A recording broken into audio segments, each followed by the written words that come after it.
pregunta hoy está vinculada a esta reunión que ayer mantuvieron el gobernador de Buenos Aires, Kicillof, con el ministro de Salud de la Nación y esta intención o estos gestos que por lo menos se mostraron de abrir de intenciones o gestos de que a partir del 17, del 18, sí, la curva de contagio se mantiene como hasta ahora, el nivel de cifras, el esquema actual que tenemos, la provincia por lo menos mostró estos gestos de que puede llegar a abrir. Y también algún determinado nivel de preocupación por las declaraciones del ministro de Salud de la provincia, de Goyán, que dijo que si se abre la cuarentena, estallan Córdoba y Rosario. ¿Ustedes qué esquema ven con esto? ¿Ven un esquema solidario de que si abre la ciudad, la provincia también lo tiene que hacer? ¿O a partir del 17 se imaginan a la ciudad de Buenos Aires con una curva más controlada y abriendo algunos sectores independientemente de lo que haga la provincia de Buenos Aires? Específicamente sobre este punto, ¿qué se le puede decir a la gente, ministro? Gracias. No, nosotros venimos comunicando permanentemente y yo vuelvo a insistir. Como hemos dicho siempre, el área metropolitana es un conglomerado urbano absolutamente interdependiente, lo dijimos la vez pasada aquí. Lo que significa que requiere una aproximación sistémica y una mirada estratégica y unas políticas públicas que estén coordinadas y acordadas. Cuestión que venimos haciendo desde el día uno, más allá de las opiniones y de las miradas que podamos tener cada uno de los funcionarios y cada una de las personas involucradas, lo venimos haciendo desde el día uno, no solamente con la Nación, sino con la provincia también. Y lo que siempre insistimos en que dentro de esa estrategia común y políticas públicas comunes, siempre hemos hecho a cada lado de la General Paz y dentro de la provincia de Buenos Aires o del conurbano, en cada uno de los municipios, algunas tácticas locales, implementaciones particulares, adaptaciones de la política general a la realidad demográfica, sociocultural que cada uno tiene. Y nosotros seguramente vamos a seguir trabajando de la misma manera, acordando políticas con la provincia y la nación y proponiendo e implementando las acciones que la Ciudad de Buenos Aires requiere de acuerdo a las características de la ciudad. Y no imaginamos que vaya a cambiar mucho eso en esta oportunidad tampoco. Nuestro nivel de diálogo es cotidiano, nos ponemos de acuerdo y analizamos siempre antes de tomar medidas sobre cómo está la situación, compartimos la información y luego acordamos la macropolítica y la estrategia general y a cada lado, cada uno de nosotros propone las acciones que corresponden. Ahora, ¿qué vamos a decir el 17? En términos de estrategia general, necesitamos esperar varios días más para ver un poco la tendencia. Siempre dijimos, el impacto de las medidas suelen ser 7 a 10 días después. Falta todavía tiempo para que eso ocurra, serán los próximos 5 a 7 días donde podamos empezar a notar algún impacto de lo que estamos haciendo y de acuerdo al grado del impacto va a ser lo que propongamos al final de este periodo. Si la curva va bien, ministro, ¿qué podría abrir la ciudad a partir del 17? Eso lo vamos a discutir de acuerdo a cómo estén los datos, faltan 10 días todavía para eso. Cuando estemos cerca del momento y veamos verdaderamente qué significa que vaya bien, cuál es la magnitud del impacto y el sentido del R y el valor del R, vamos a proponer cuál sería lo que propone la ciudad. Al día de hoy todavía faltan muchos días para hacer esa propuesta. La pregunta tiene que ver con lo que decía el colega también respecto a las declaraciones del ministro Goyán. ¿Tiene que tener terror la provincia de Santa Fe y de Córdoba de la apertura del AMBA en el caso de que abran el día 17? Porque manifestó que va a haber más de 40 contagios por día, Goyán. Eso por un lado. Por el otro lado, de cara a lo que usted está vislumbrando, que podría ser una apertura el día 17, en base a todo lo que ustedes van a estudiar, ya hay instituciones en la República Argentina que están analizando fechas concretas. Por ejemplo, la Asociación del Fútbol Argentino, que está diciendo que entre el 5 y el 10 de agosto podría volver a entrenarse el fútbol en la República Argentina. ¿Ustedes lo están manejando todo esto? Y una última a nivel internacional, le pregunto. El presidente de Brasil dio positivo de COVID-19 y habla maravillas de la hidroxicloroquina. ¿Usted qué opina de ese tratamiento? Gracias. Bueno. Disculpe la cantidad. Vamos una por una. Primero, digamos, lo que hasta donde yo escuché, porque la verdad que uno tampoco está todo el día trabajando y no escucha demasiado o no tiene oportunidad de leer demasiado las noticias, pero hasta donde escuché, el comentario de Goyán estaba orientado a que el AMBA es el lugar donde más circulación viral hay y naturalmente entre el AMBA y las grandes ciudades como pueden ser Rosario y Córdoba, tiene una vincularidad logística muy importante en términos de producción industrial y circulación de elementos. De manera que me parece que lo que él quiere representar es que naturalmente en momentos donde hay cierta restricción de circulación, La logística seguramente es un instrumento que tiene el virus para circular entre las ciudades y que entendí que se refería a la apertura del AMBA en ese sentido. Cuidado con la circulación de la comunidad o de la sociedad y de los elementos que circulan por la contagiosidad de esas ciudades. Y si uno lo mira de esa manera es absolutamente razonable lo que está diciendo, es una cuestión de tonos de cómo se dicen las cosas. Por supuesto que nosotros insistimos muchísimo permanentemente en que estamos trabajando mucho en los protocolos de todo tipo, porque queremos tener más o menos claridad de formas de trabajo, de todas las dimensiones de la sociedad, de la actividad deportiva, educativa, económica, comercial, porque queremos que todo el mundo tenga claridad, que el momento que pueda retomar su propia actividad, cómo debe ser para que se pueda preparar de manera apropiada, que sea previsible lo que venga por delante. Así que nosotros estamos trabajando en un montón de protocolos para dar claridad a los ciudadanos y a los responsables de cada una de las áreas de cómo será el momento que puede empezar cada uno, pero decididamente lo que decimos es la realización del protocolo no define fechas. Las fechas van a depender siempre, como dice el jefe de gobierno, de las evidencias que tengamos semana a semana de cómo va evolucionando la pandemia en la ciudad de Buenos Aires. Y de la AFA no tenemos nada que opinar porque la AFA no está bajo la jurisdicción de la ciudad de Buenos Aires, con lo cual nosotros vamos a hablar seguramente sobre la actividad deportiva. Luego veremos, una vez que Nación tome su primer disposición, veremos nosotros cómo acompañamos y qué mirada tenemos sobre lo que la Nación proponga. Y de la hidroxicloroquina, volvemos siempre a los mismos debates. Cuando uno evalúa un medicamento en la salud, tiene que demostrar primero la seguridad y luego la eficacia.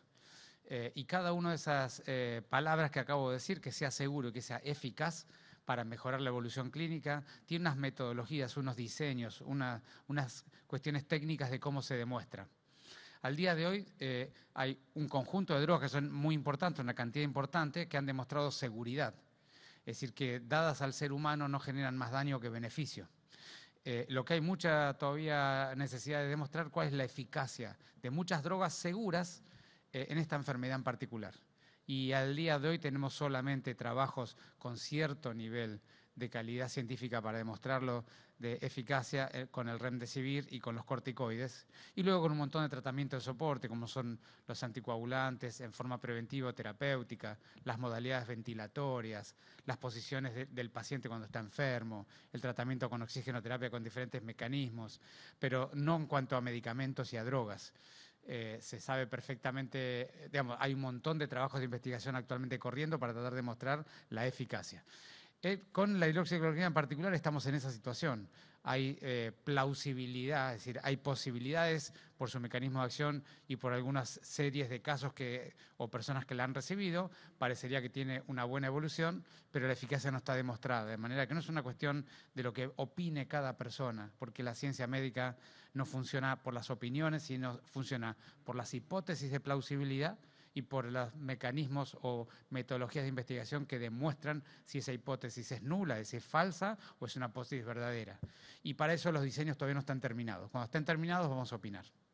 Ministro, buenos días. Nicolás Gallardo de CNN Radio. Una pregunta política y otra sanitaria. La política, que podría también considerarse sanitaria, pero quiero una opinión acerca de cómo ha visto el comportamiento, un balance de esta primera semana de la cuarentena estricta en la Ciudad de Buenos Aires, es decir, circulación. No le pido detalles técnicos que puede ser de transporte, pero sí qué balance hace el gobierno porteño de esta semana puntual de cuarentena estricta. Y por otro lado, ya así de manera técnica, hay ciertos especialistas de la Organización Mundial de la Salud que dan cuenta, por lo pronto en informes preliminares, de una propagación del virus a través del aire. Una información sensible que tuvo muchas consideraciones en este tiempo, pero que hay, por lo pronto, palabras literales, una evidencia emergente. ¿Qué análisis hace al respecto? ¿Hay algún análisis local sobre este tema? Gracias. Bueno, del comportamiento de la semana creo que ha sido, en la Ciudad de Buenos Aires descendió entre 25 y 33% la circulación pública, depende de qué día analices, lo cual significa sobre lo que estábamos previamente, ¿no es cierto? Lo cual significa que el comportamiento ha sido altamente positivo y la enorme mayoría de los ciudadanos porteños han acompañado la medida. Como siempre insisto, un enorme agradecimiento, no en nombre de este gobierno o este funcionario, sino en nombre de la sociedad. El hacer un esfuerzo suplementar, intentando todos aportar algo para el cuidado colectivo, ¿no es cierto? Más allá de que sabemos perfectamente bien que una proporción de la ciudadanía no comparte, no está de acuerdo, no tenía el deseo que tomemos esta decisión. Y eso incluso enaltece aún más o refuerza aún más el valor de la construcción ciudadana y de la red social que la Ciudad de Buenos Aires tiene. Porque naturalmente, habiendo miradas diferentes, resumir una política pública que los pueda encontrar a todos los ciudadanos no es fácil, y esa es una de las tareas que tenemos los gobernantes de turno, ¿no? Acompañar el sentir ciudadano más allá de la heterogeneidad y diversidad de opiniones que tiene nuestra propia ciudad. Así que un enorme agradecimiento en nombre de los propios ciudadanos del esfuerzo que estamos haciendo todos. Esfuerzo que está siendo acompañado de manera intensa con toda la estrategia de testeo que ya hemos comentado, porque creo que una cosa tiene que ir decididamente de la mano de la otra. Y luego la propagación del aire es... A ver cómo le explico esto a la gente, que es muy importante. En las ciencias médicas hay dos cuestiones que parecen similares, pero son bien diferentes. Es no tener demostración de que algo ocurre o tener demostración de que algo no ocurre. Uno puede decir tal cosa no se sabe si ocurre y otra cosa diferente es tal cosa se sabe que no ocurre. No sé si soy claro. ¿Y qué es lo que pasa aquí con este virus? Se sabe que decididamente contagia por las gotitas, que son macrogotitas que no pasan el 1,5 metros, 2 metros, ya lo hemos dicho 1000 veces. Y se sabe que en los lugares donde uno, por algún motivo, instrumenta la vía aérea, es decir, tiene un tubo endotraqueal para la respiración mecánica, o tiene que poner un tubo para revisar las vías aéreas, o hay que hacer el hisopado, o la persona... digamos, algún tipo de instrumentación de la vía aérea por parte de un agente sanitario, se sabe que el virus puede sacar algunas pequeñas gotitas más pequeñas, o la persona, y el virus estar en ellas y flotar en el aire un tiempo. Por eso las terapias intensivas, a los lugares donde se instrumenta, requieren un equipamiento grado 3 de bioseguridad, es un equipamiento muy particular, que las personas no respiramos un aire sin dejarlo de filtrar, por eso se usan esos N95, y hay una serie de mecanismos de bioseguridad allí. Eso es lo que al día de hoy sabemos. Luego hay hipótesis, y volvemos a la cuestión inicial, que las hipótesis deben ser demostradas o descartadas. Hay hipótesis que frente a algunas situaciones, que pueden ser habitaciones muy encerradas, que no tengan ventilación, o que tengan un aire acondicionado, un split que recircule el aire, no que tome el aire de afuera, sino que lo tenga recirculando, que frente a una persona que estornude o tosa de manera intensa, podría haber algunas pequeñas gotitas que queden flotando en el aire y entonces contaminar o contagiar a otras personas. Esa es una hipótesis que al día de hoy no está ni demostrada ni descartada, y entonces hay expertos de todo tipo que aseveran sus hipótesis para la sociedad, que solamente lo que traen es más confusión y más miedo. Yo diría que al día de hoy lo que sabemos, resumiendo un poco todo mi comentario, es que estas cuestiones son plausibles de ocurrir en lugares cerrados mal ventilados, y son muy poco plausibles de ocurrir en lugares abiertos o bien ventilados. Y volvemos siempre a lo mismo. Este virus se protege siempre estando en lugares amplios, abiertos, idealmente al aire libre, o abiertos con circulación o ventilación de aire. Hay que evitar los lugares pequeños, muy encerrados, donde haya mucha gente, donde el volumen de metros cúbicos de aire esté desproporcionado para la cantidad de gente que hay. Hay que evitar los aires que recirculan el aire porque lo vuelven a tirar en el mismo lugar donde estaba. Y sobre todo evitar estar a menos de 2 metros y usar siempre el tapabocas. Esas son las medidas que vaya a aerosolizar o no este virus, nos van a proteger de manera... y por eso siempre decimos transporte público es un punto, pero sobre todo el transporte público del subte, que es más cerrado que el colectivo y el tren, y siempre que hay colectivo o tren, preferentemente que haya circulación de aire, que haya algunas ventanas abiertas, más allá del frío que sabemos que golpea, porque siempre que el aire circule y se ventile los lugares, siempre estamos más seguros. ¿Cómo le va, ministro? Buen día, Mauricio Polchi, de AM750. Recién en los datos que estaban arrojando aparecía lamentablemente la cantidad de víctimas en los barrios populares supera la cifra de 100, son 101. Si bien es un número, cuando aparece un número así como que genera mayor atención. Le quiero preguntar sobre eso, ¿qué análisis haces? Si en algunas villas, en algunos barrios entienden que llegaron tarde, Villa 31, en la 21-24 todavía hay problemas de luz. Y mañana se hace una nueva jornada de ollas populares pidiendo una remuneración para las mujeres que trabajan en los comedores populares. Muchas de las víctimas son justamente ellas, que están en la línea de fuego, ustedes mismos lo reconocen. ¿En qué quedó esa promesa de haber algún tipo de de subsidio o aporte a quienes trabajan de manera gratuita en los comedores. Y por otra parte le quería preguntar, volviendo al tema de la consulta del colega y cambiando de tema, sobre la figura de Bolsonaro, un líder político que es un mandatario, a diferencia de lo que ustedes proponen, anda sin barbijos, se lo reconoce como un anticuarentena. ¿A usted qué opinión le merece una figura así, un dirigente político que tenga ese tipo de comportamiento? ¿Qué mensaje le lleva a la sociedad? Bueno, del tema de fallecidos de barrios vulnerables, lo primero que me produce es un enorme dolor, como todos los fallecidos que hemos tenido en esta pandemia que nos está azotando de hace tanto tiempo. Decididamente es un tema muy complicado, lo hemos dicho desde el primer día, esta es una enfermedad que corre por 5 subgrupos de la sociedad y uno de ellos son los barrios populares por las dificultades de distanciamiento y por las condiciones socioeconómicas. Este virus vino a demostrar toda la inequidad y todas las dificultades que la sociedad contemporánea tiene. Y me parece que al respecto, más allá del dolor que podamos tener por cada fallecido que ha traído esta pandemia, me parece que esto nos interpela para alguna reflexión al respecto, ¿no es cierto?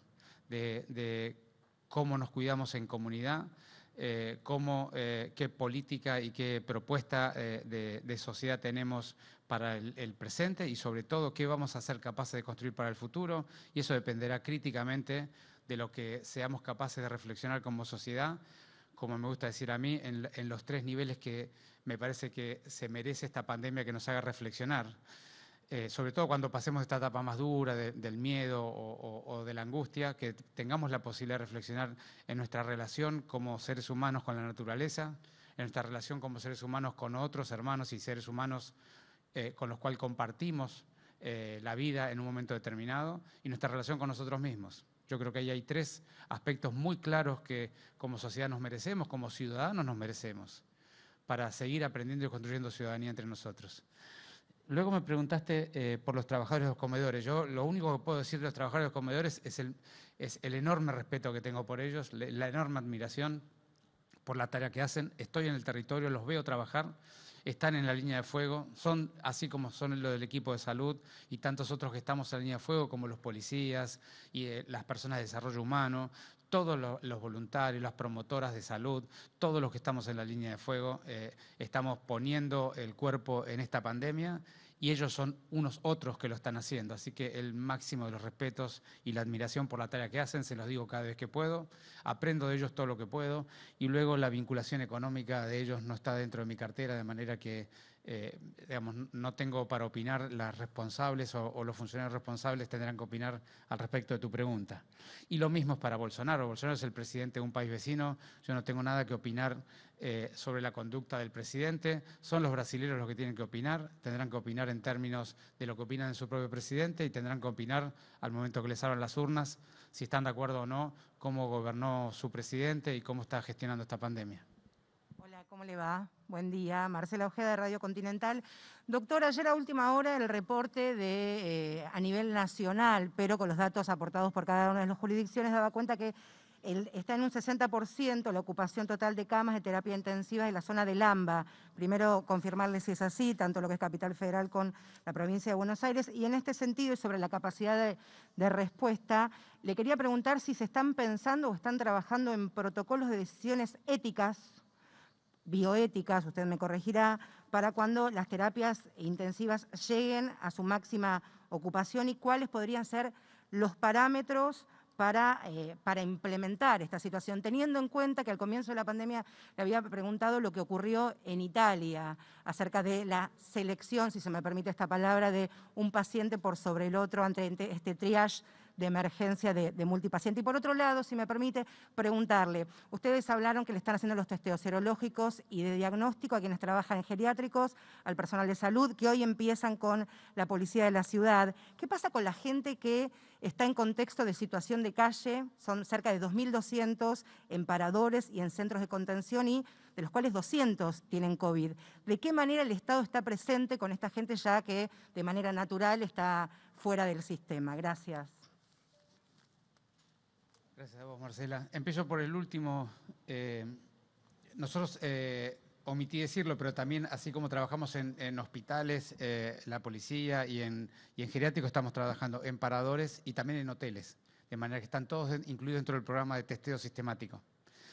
En términos de protocolos de bioética, yo te diría que hay dos dimensiones de la bioética que nosotros estamos trabajando mucho.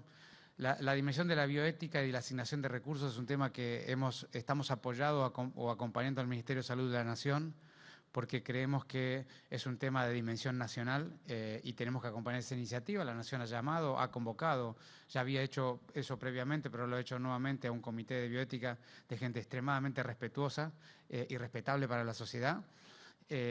Y nosotros vamos a acompañar lo que ese comité proponga, de manera que no vamos a desarrollar una política pública propia al respecto. Pero sí estamos trabajando mucho en otro componente, que es el componente que hace a la ética y al humanismo del cuidado, porque vos sabés que las personas que sufren esta enfermedad, sobre todo los que están moderadamente graves y los que están muy graves, tienen un proceso de cuidado durante la enfermedad, incluso un proceso del final de la vida, extremadamente doloroso, porque están muy aislados, porque no tienen capacidad de vincularse con la familia, porque la familia está aislada del paciente y el paciente está aislado de la familia. Así que nosotros tenemos un grupo de gente muy prestigiosa de varios hospitales de la Ciudad de Buenos Aires, que son personas que se dedican al cuidado de cuidados paliativos, y hemos desarrollado un manual de recomendaciones de cómo acompañar a las familias y a los enfermos con mediados por tecnología de la información, pero cómo darle contención humanística y afectiva a las personas en estas situaciones. Y en eso hemos trabajado mucho y ya en breve vamos a comunicar públicamente cómo está evolucionando ese programa.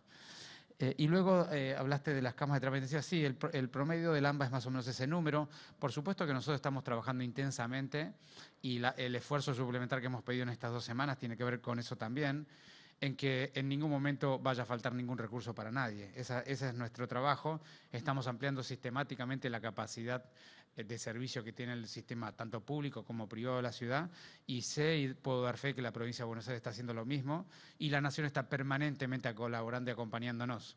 Puedo dar infinidad de ejemplos en que la Nación nos ha ayudado en necesidades que teníamos para poder aumentar nuestras capacidades y acompañar las necesidades de la sociedad, fortificando y aumentando la capacidad resolutiva de nuestros propios hospitales. Así que estamos trabajando para eso y acompañando, por un lado, la curva de necesidad, pero por otro lado también conteniendo la curva con las políticas públicas.